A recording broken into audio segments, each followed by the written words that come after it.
Greetings, viewers. This will be lecture 1A on the Golden Bough by James Frazer. Thank you for deciding to watch.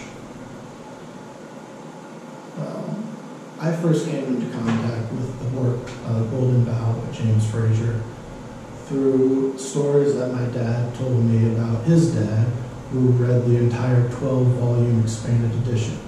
I only read the 2-volume edition from 1890, not the expanded edition from 1912.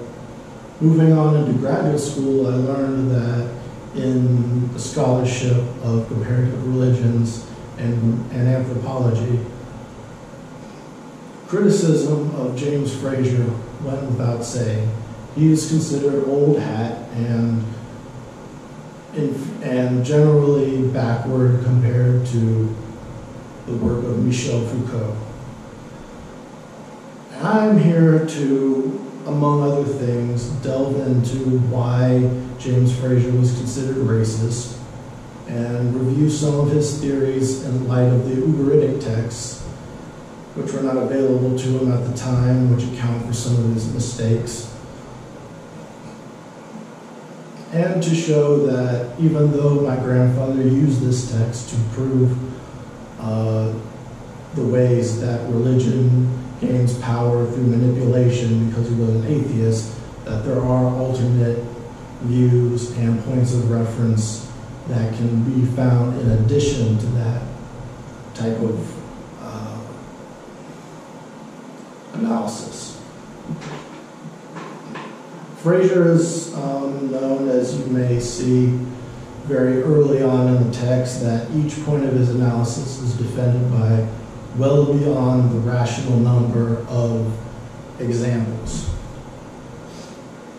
However, his frequent use of comparing the European peasantry of various nations and their customs to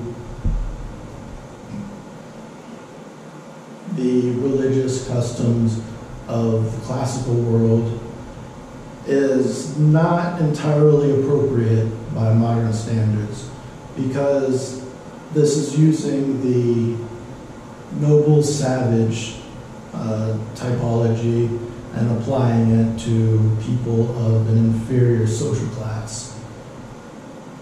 However, it is possible that James Frazer was using this as a vehicle to criticize his and other well-to-do citizens by showing the classical pedigree of the peasantry of many European nations. I'd also like to say that I will be providing a transcript for anyone who's interested in reviewing my citations in the description of this video. Now, I'll take a minute to review the dominant scientific theories of the 19th and early 20th centuries and how they shaped the way people did historical research in that time. The theory of evolution in the 19th century was used as a way to defend the existence of linear historical progress. Things were worse or more infantile in ancient times than they are right now, with the exception of the classical world of Greece and Rome.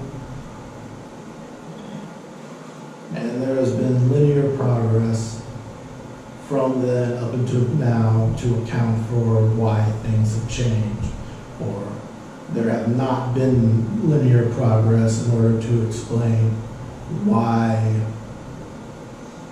third world nations were resistant to the types of changes that Europe showed ambivalence to and incorporated regardless.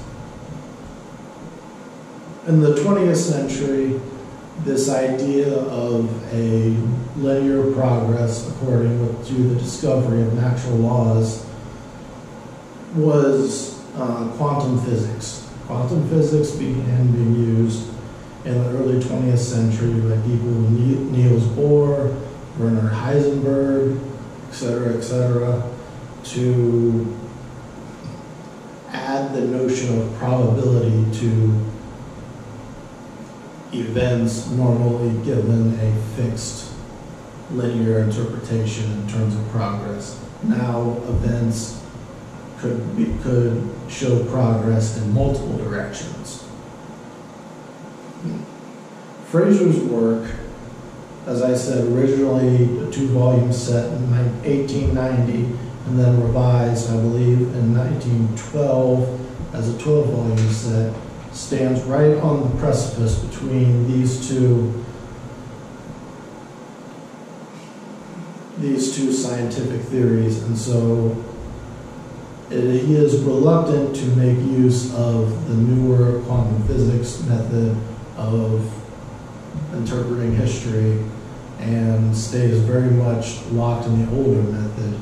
But this is just to reinforce that the two methods were in conversation with each other.